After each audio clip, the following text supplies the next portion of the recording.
मेरे प्यारे छात्र एवं छात्राएं, स्वागत है आप सभी का हमारे YouTube चैनल पर।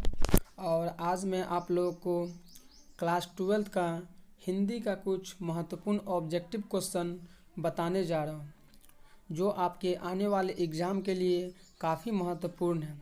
इसीलिए मैं आप सभी से रिक्वेस्ट करता हूं कि आप लोग इसे ध्यानपूर्वक देखें और समझने का प्रयास करें। तो आज का जो आपका पहला चैप्टर हिंदी का वह है बातचीत, और इसके लेखक है बालकृष्ण भट्ट। तो इन चैप्टर के कुछ महत्वपूर्ण ऑब्जेक्टिव है जो मैं बताने जा रहा हूँ।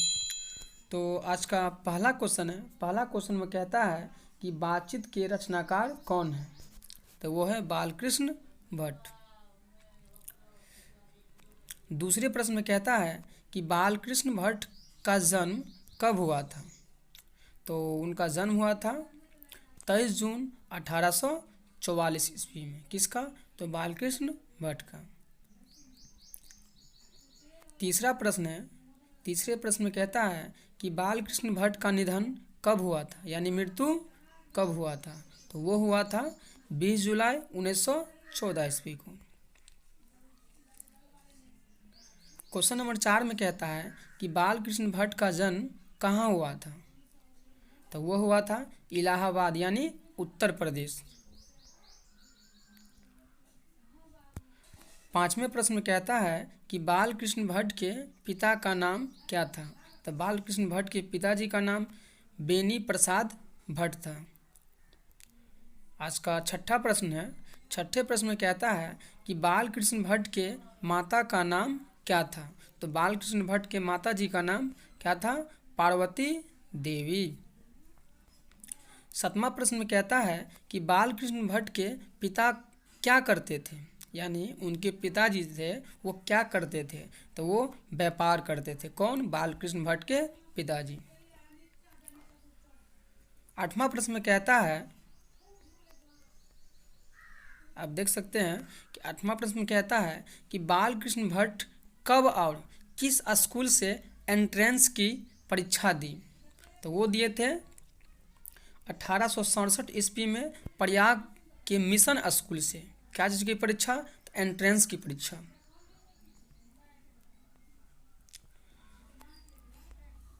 अब है क्वेश्चन नंबर 9। 9 में कहता है कि बालकृष्ण भट्ट प्रयाग के मिशन स्कूल में कब तक अध्यापन किए, तो वो किए थे 1869 से 1875 तक अध्यापन किए थे।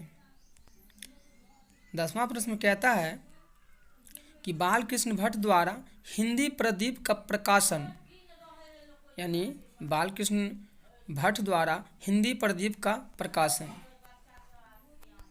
यानी कब हुआ, तो वो हुआ था 1877 ईस्वी में, यानी हिंदी प्रदीप का प्रकाशन किए थे। क्वेश्चन नंबर 11 में कहता है कि वे इस मासिक पत्र यानी हिंदी प्रदीप जो प्रकाशन किए थे उसको जो है कब तक चलाते रहे, तो वो 33 वर्षों तक इसे चलाते रहे। 12वां प्रश्न में कहता है कि बालकृष्ण भट्ट ने कब वेदों की युक्तिपूर्ण समीक्षा की। कौन? तो बालकृष्ण भट्ट। किसकी? तो वेदों की। तो वो किए थे 1881 ईस्वी में। क्वेश्चन नंबर 13 में कहता है कि बालकृष्ण भट्ट ने लाला श्रीनिवास दास के संयोगिता स्वयंवर की कठोर आलोचना कब की। अब यहाँ पे लाला श्रीनिवास जिनके द्वारा ये रचना किया गया है संयोगिता स्वयंवर, तो इनकी जो है कठोर आलोचना कब किया गया था, तो इसका आंसर हो जाएगा 1886 में। अब है क्वेश्चन नंबर 14। 14 में कहता है कि बालकृष्ण भट्ट द्वारा किस नाम से 2 खंडों में एक संग्रह प्रकाशित हुई। संग्रह मतलब इकट्ठा एक जगह, तो बालकृष्ण भट्ट द्वारा किस नाम से 2 खंडों में एक संग्रह प्रकाशित हुई। इसका सही आंसर हो जाएगा भट्ट निबंध माला। क्वेश्चन नंबर 15 में कहता है कि बालकृष्ण भट्ट द्वारा लगभग कितने निबंधों की रचना की गई। यानी बालकृष्ण भट्ट जी थे, इनके द्वारा कितने निबंधों की रचना की गई थी। तो वो किया गया था 1000। अब है क्वेश्चन नंबर 16 में कहता है कि उनके द्वारा की गई निबंध की रचनाओं में लगभग कितने महत्वपूर्ण हैं। यानी जो बालकृष्ण भट्ट जो निबंध की रचना किए थे, तो उसमें कितने ऐसे निबंध है जो काफ़ी महत्वपूर्ण है। तो वो है लगभग कितने 100 से ऊपर, यानी 100 से ऊपर है जो महत्वपूर्ण है। इस प्रकार से आप यहाँ पे देख सकते हैं। अब यहाँ पे कुछ उपन्यास है जिनको लिखा गया है। उपन्यास यानी उपन्यास का मतलब क्या आता है। तो उपन्यास यानी उप जोर न्यास यानी उपन्यास। तो इसका सही शाब्दिक अर्थ है उपन्यास का निकट रखी गई वस्तु, किंतु इसका उपयोग जो है आजकल लेखक जो है, एक लेखक के अनुसार अगर कहे तो इसका उपयोग जो है उपन्यास का जीवन को बहुत निकट से प्रस्तुत किया जाता है। जैसे कि किसी प्रकार का घटना होता है या किसी प्रकार का गांव घर में देखते हुएगा जो घटित घटना होती है, उसको वास्तविक से लिया जाता है और उसको वर्णन किया जाता है। तो उसी प्रकार से कुछ ऐसे उपन्यास है जो बालकृष्ण भट्ट के द्वारा लिखा गया है। आप देख सकते हैं, जैसे कहता है रहस्य कथा, नूतन ब्रह्मचारी, 100 अनाज, इस प्रकार आप देख सकते हैं। और कुछ नाटक भी बालकृष्ण भट्ट के द्वारा लिखा गया है जो इस प्रकार से दर्शाया गया, आप देख सकते हैं। पद्मावती, किरातार्जुनीय, वेणी, संहार, शिशुपाल, इस प्रकार से। तो कुल इसमें 17 प्रश्न। अब है अगला 18 नंबर क्वेश्चन में कहता है कि बालकृष्ण भट्ट किस युग के प्रमुख साहित्यकार हैं।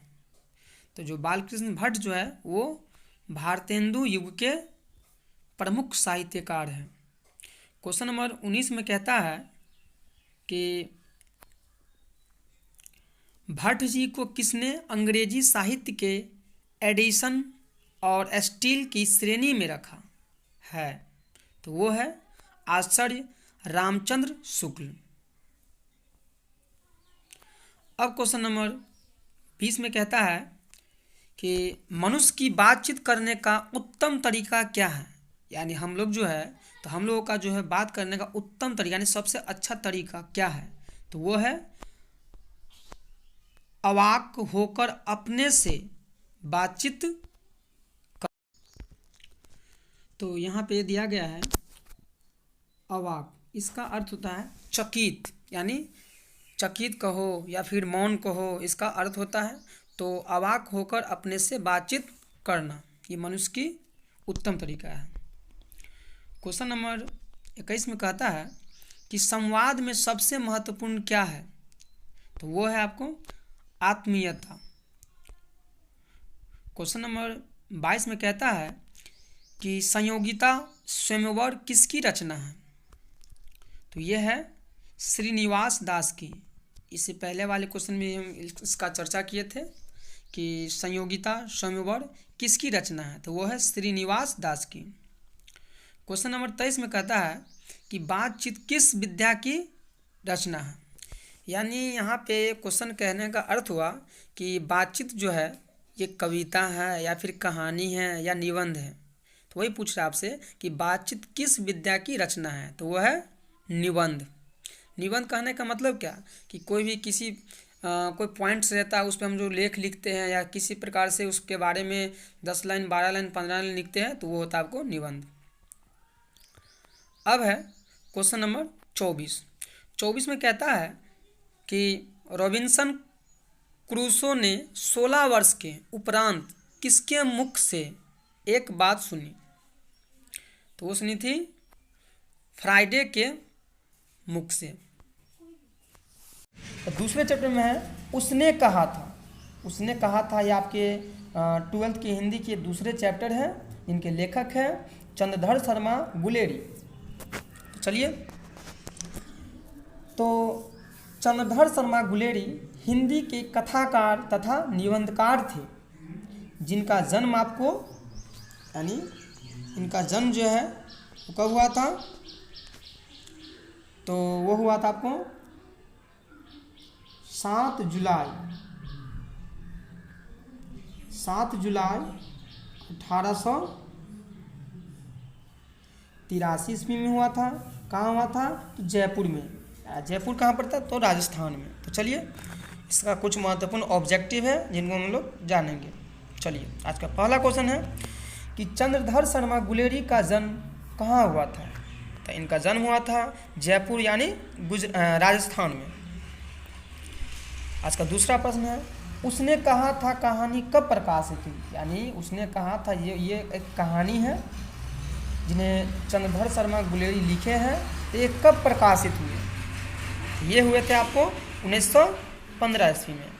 चलिए, आज का तीसरा प्रश्न है दूसरे चैप्टर का, गुलेरी जी का जन्म कब हुआ। तो गुलेरी जी का जन्म 7 जुलाई 1883 में हुआ, जो आपको हम पहले ही बता चुके थे।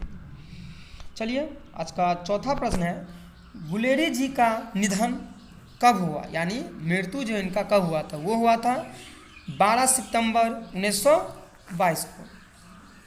अब है क्वेश्चन नंबर 5 में कहता है कि कछुआ धर्म किसकी कृति है। यानी कछुआ धर्म जो एक कृति है किनके द्वारा लिखा गया है, तो वो है आपको चंद्रधर शर्मा गुलेरी का। अब क्वेश्चन नंबर 6 में कहता है कि उसने कहा था कहानी में किस शहर का चित्रण किया गया है, यानी किसके बारे में दर्शाया गया है। किसमें, तो उसने कहा था में, तो उसमें अमृतसर, यानी इसमें जो है अमृतसर के बारे में चित्रण किया गया है। आज का 7वां प्रश्न है। 7वां प्रश्न कहता है कि लहना सिंह, ये आपके इन चैप्टर के अंतर्गत है। तो लहना सिंह के गांव का क्या नाम है। यानी ये जो चैप्टर है आपके उसने कहा था, इसमें लहना सिंह के बारे में चर्चा किया गया है। तो वही पूछ रहा है कि लहना सिंह के गांव का क्या नाम है। तो उनके गांव का नाम क्या था, माझे। चलिए, आज का 8वां प्रश्न है लहना सिंह किस पद पर था। यानी लहना सिंह जो थे वो किस पद पर थे, यानी किस पद पर वो काम करते थे, यानी नौकरी था उसको, तो वो थे जमादार।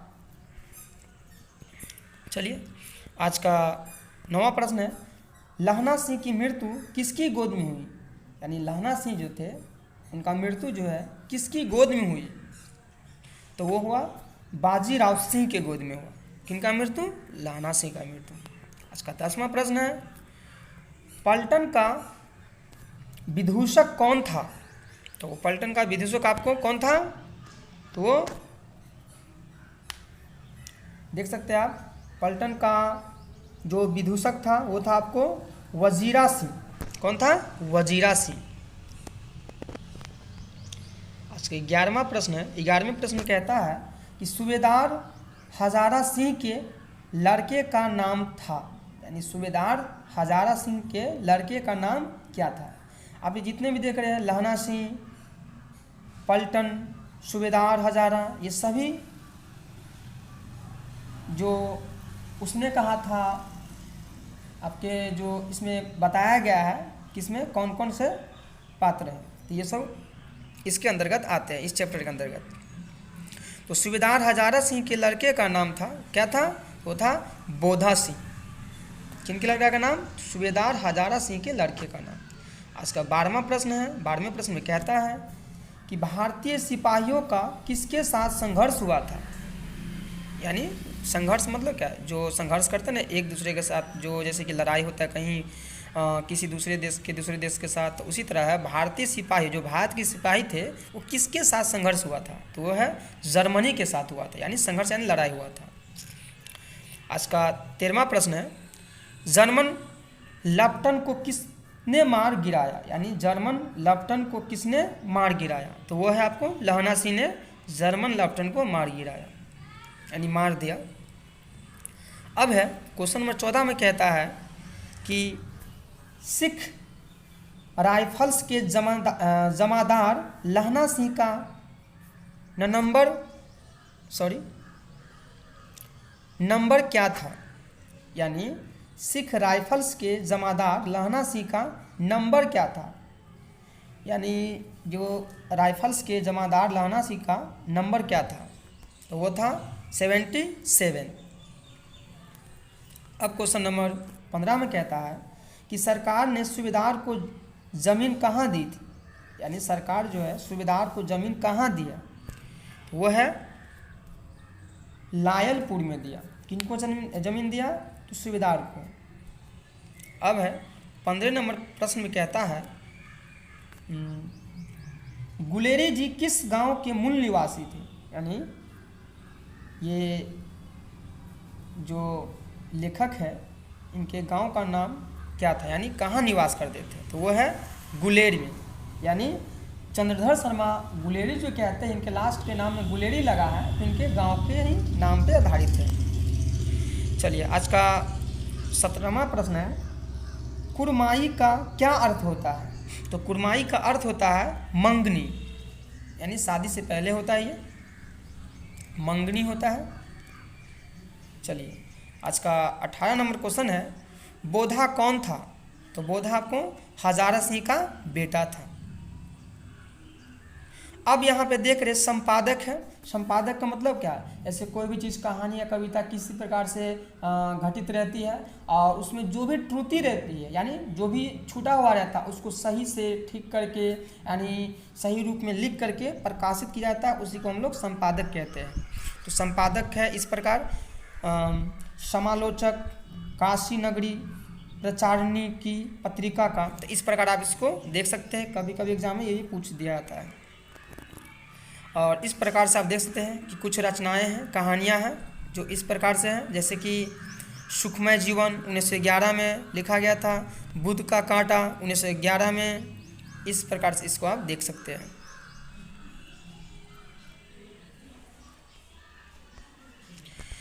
तो चलिए आज यहीं तक। और इस प्रकार से आप लोग चाहते हैं कि क्लास 12 का जो हिंदी है, आप चाहते हैं कि चैप्टर वाइज चैप्टर हमको ऑब्जेक्टिव मिले, क्योंकि आप लोगों को कुछ कठिनाइयों का सामना करना पड़ता है कि ऑब्जेक्टिव किस प्रकार से हम जो भी कहानी है, कविता, निबंध है, उसमें से हम लोग जैसे होता है ना छाटेंगे, तो आपको नहीं आता है, तो आप चाहते हैं कि मेरा तैयारी अच्छा हो जाए और हम चैप्टर बाय चैप्टर ऑब्जेक्टिव सबको कवर कर ले, तो प्लीज़ आप मेरे चैनल को सब्सक्राइब और ज़्यादा से ज़्यादा शेयर करें ताकि नए से नए वीडियो आपके पास पहुंच सके। धन्यवाद।